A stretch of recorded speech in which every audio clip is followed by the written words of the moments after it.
Back to my channel Amatul's Kitchen. আশা করি সবাই ভালো আছেন। আবারও ফিরে আসলাম নতুন একটা রেসিপি নিয়ে। আমার আজকের রেসিপিটি হচ্ছে গরুর মাংস দিয়ে কাঁচা কাঁঠালের তরকারি। ঢাকাতে এর প্রচলনটা অনেক বেশি, তবে অন্যান্য অঞ্চলেও এই তরকারিটা খেয়ে থাকে। অসাধারণ স্বাদে এই কাঁচা কাঁঠালের তরকারিটা আমি কিভাবে রান্না করি তা আপনাদের সাথে শেয়ার করছি।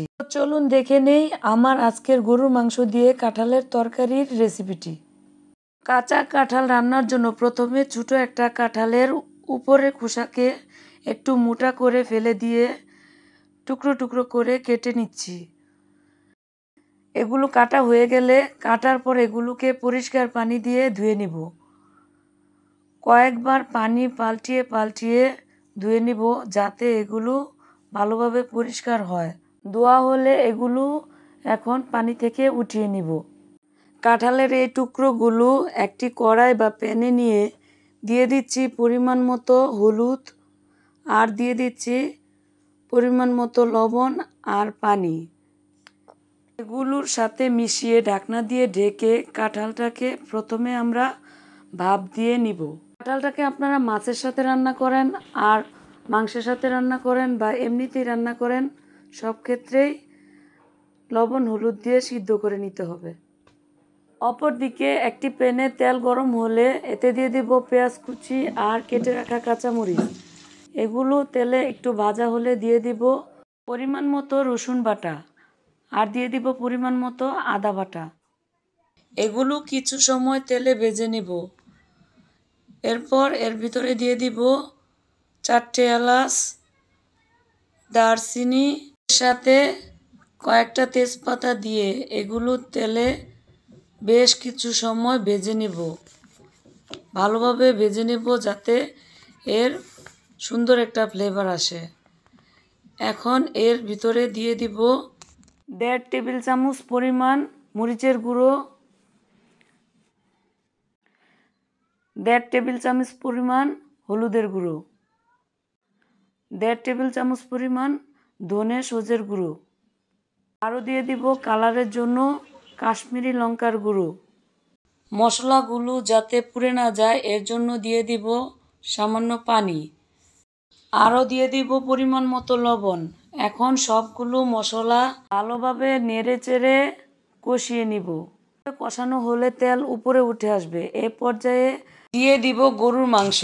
এগুলো আমি আগে থেকেই কষিয়ে রেখেছিলাম। এখন এগুলোকে আরেকটু ভালোভাবে কষিয়ে নিব। আপনারা চাইলে কাঁচা মাংসও ব্যবহার করতে পারেন।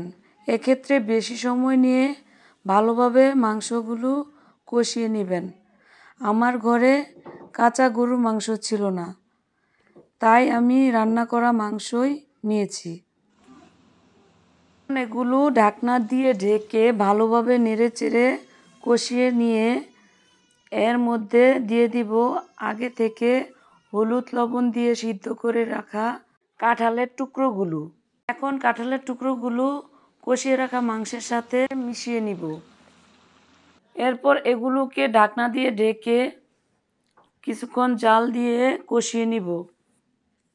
কিছু সময় জাল হলে ঢাকনা খুলে আবার নেড়ে চেড়ে আবার ঢেকে দিব। এভাবে কয়েকবার ঢাকনা খুলে খুলে এগুলো নেড়ে চেড়ে ভালোভাবে কষিয়ে নিতে হবে।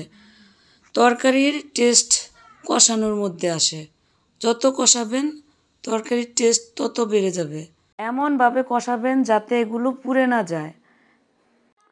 কষানো হলে দিয়ে দিব পরিমাণ মতো পানি, দিয়ে 10 মিনিট জাল করে নিব। 10 মিনিট জাল হওয়ার পর ঢাকনাটা খুলে এগুলোকে একটু নেড়ে চেড়ে এর ভিতরে দিব 1 চামচ জিরের গুঁড়ো। এগুলো এখন ভালোভাবে মিশিয়ে নিব। মিশানো হলে ঢাকনা দিয়ে ঢেকে আরও কিছু সময় রান্না করে নিব।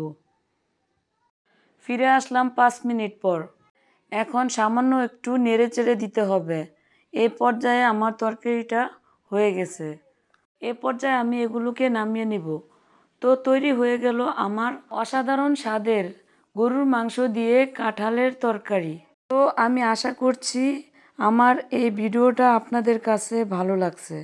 ভালো লাগলে লাইক, কমেন্ট, শেয়ার করবেন এবং নতুন নতুন রেসিপি পাওয়ার জন্য আমার চ্যানেলটিকে সাবস্ক্রাইব করবেন।